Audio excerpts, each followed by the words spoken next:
怎么说？你先开口了。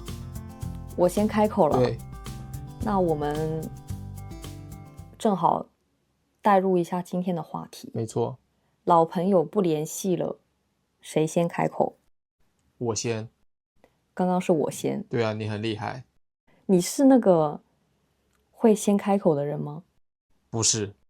真的吗？任何人你都不会先开口？那也不是。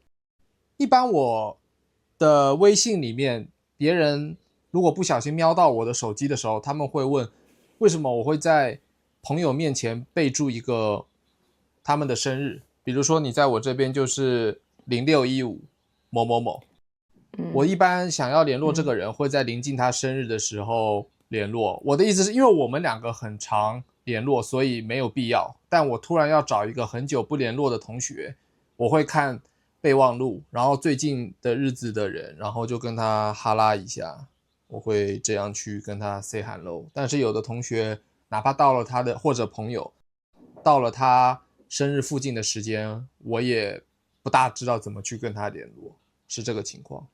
所以一般不是非常熟的朋友，你只会在他们生日的时候出现一下。或者以前很熟的朋友，我也会只在他们生日的时候出现一下。然后平常都不会联络。除非我是这样吗？除非我平常有想到他们，但是真的很少很少，基本上不会联络。然后在生日这个时间点去联络他们，大家最不会怀疑或者想东想西，就是很自然，而且可以很简单的一句祝福就结束，不会很突然，然后大家不知道聊什么就很尴尬。所以有的时候用生日切入最好、最舒服、最简短。然后如果聊得下去，大家想聊一些旧的东西或者新的东西，就可以以此为开头，然后聊。所以我的策略是这样。其实是个不错的策略，值得学习。但是呢，我一般来讲，我不会因为生日这么大的事情，或是这么重要的场合，我才会去跟他讲话。哪怕是可能好几年没有联络的人，只要我想讲，我就可以马上去讲话。对，所以你就是我们很常称作的牵线人，这就是你的职能跟你在这个社会上会起到的一个作用，这就是你非常厉害的点，但是你一直没有注意到。我有可能不觉得它是一个很厉害的事情，在我看来，我觉得是一个非常自然的事情。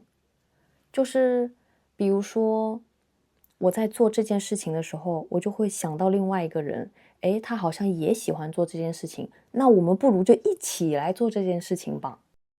于是，在你看来，就会产生那种我把这个人跟那个人牵在了一起的感觉。对，你讲的没错，但很多时候很难去找一个以前很熟的朋友，是因为他有他的生活圈了，再或者我有我的生活圈了，还有可能是大家的想法都已经变得不一样了，无论是在工作啊，还是利益啊，还是他自己的立场上面，大家变化实在是太大了，然后不知道从哪里去开口，以前的感觉过了。他就是过了，回不去了，所以就没办法自然而然的再联络。那我就有一个疑问了，就是为什么在我这里的朋友们看起来都还像是那种十几年前的那个样子？我倒是没有那种，感觉他有自己的生活圈子了之后，我们就没有办法在一起聊天或者吃饭。我好像不会这样子去想。我们是怎么会想到要聊这个话题的？是因为当时我看了一部电影，然后我就问你觉得如何？问我觉得如何？谁先开口？没错，是吗？没错。我是在想啊，有一些人迟迟不开口，是因为什么呢？是因为觉得怕别人不想跟我联系，所以我不开口，有没有这种可能？有。你是这样子的吗？不我跟你是吧？讲述当时电影里的情况。男主角是一个很事业有成的人，但是他的哥哥或弟弟是一个比较乱七八糟的人，然后他们也因此就很久没有了联络。然后其实男主角很想念他的这一个哥哥或弟弟，但这个哥哥弟弟他也知道自己，但是他们两个始终没有一个人先去写出那一封寄给对方的信。当时还没有很发达的通讯手段，只能用写信。然后第二个男主角就跟他说，你应该要先当第一个踏出去的人。然后这个男主角就侧过身准备睡觉，因为他就也知道他想，但是他始终没有这个勇气。然后是这么个情景，我才想到可以聊这个话题。你没有勇气是在害怕什么呢？如果在电影的情景里面，他害怕的应该是男主角寄出了这封信以后，弟弟或哥哥不给自己回复，他有各种他自己心里的一些小想法，然后他怕主动踏出这一步，反而把彼此拉得更远了，而不是更近，所以他不敢主动联络，是这样的。我突然想到一件事情，就是关于害怕，然后不去做这个第一步的背后的原因。就是因为我们会害怕这个不确定的事情，因为你寄出去了之后，你不知道会发生什么事情，这个情况就会让我们的大脑觉得很害怕，所以我们通常比较不敢去做这种很不确定的事情。我现在突然想到了，想明白了。那你把你想明白的这个再放回这个话题的话，我觉得大部分人就是害怕我跨出了那一步之后，会产生一些很让我不高兴的，或者是不想看到的后果。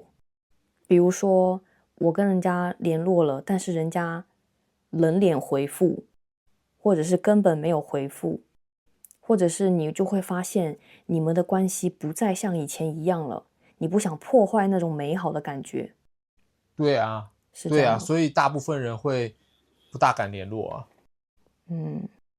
但我是觉得没什么关系，就算我发出去了，人家不想理我，那我就知道这个人跟我关系就到这里了嘛。我不会在心里面有一个念想说啊，我跟他可能怎么样怎么样，我就会知道这个事情到此为止结束了。所以我现在有一个方法来解决两个人很久不联络的尴尬，应该说预防。就是一旦我交了一个新的朋友，然后我知道这个新朋友，我想要以后跟他长期保持来往的话，我就时不时的我就联络他，而不是像以前的朋友一样放在好友的通讯录里，然后很久不联络，而是比如说2、3个月就看到一个什么好的东西，就单独分享给这个朋友或者其他朋友，然后这样我们就可以很自然、很自然的一直保持联络下去，就不会有这个问题产生。其实我觉得，我之所以可以跟那么多老朋友都到现在还保持联络的原因，就是我们时不时的就会联络，不会因为毕业了之后就再也不联络啦，或者是就把它放在通讯录里面。那你的情况好像跟很多人其实不大一样。你不是这样子的吗？我不是，我就是那种很久不联络，不知道怎么联络的人，然后我会把别人放在联络簿里面很久不联络。那如果你跟另外一个朋友，两个人都是这种希望对方先开口，那是不是你们就永远都不会再有联系了呢？基本上，对，所以我开头才说我会在他生日左右的时候去找他。那是因为你都有记得他们的生日。如果是不记得别人的生日的人呢？没有其实很多人都是不记得别人的生日了。那这样子的人该怎么去开头啊？很难了。我也不记得大家的生日，我是因为有备忘录写着，如果没有写着的，应该没有在我的好友的通讯录里面。那至于你说的那些人是大部分的情况，所以我也不知道他们怎么解决这个问题，所以我感觉大家会越来越孤单。但是一边孤单又一边害怕，我发出去了之后，会有一些我不太想看到的结果，对吗？对，其实我觉得蛮可惜的，因为人家说不定其实心里也想着你呢。对，大部分的情况下都是有一个人主动先开口了，结果都会是比较偏正向的，不是自己害怕的那些事情。对啊。但是在电影里面也是因为有另一个男主角，他给这一个男主角去催化跟强化，还有一点点强迫的感觉，他才主动寄出那封信这种事情。所以也许要有另一个人的帮助吧，比如说像你建议我去找另一个朋友，我再跟他重新联络，有的时候需要有一个人助力一下。是那种你们曾经关系很好，然后很久没有联络的人，你会不会去给他发一条微信呢？不会，因为他是我的前任。好吧，那这个话题就先聊到这吧。谢谢大包，谢谢法兰克，拜拜拜。谢谢听众朋友，拜拜，拜拜。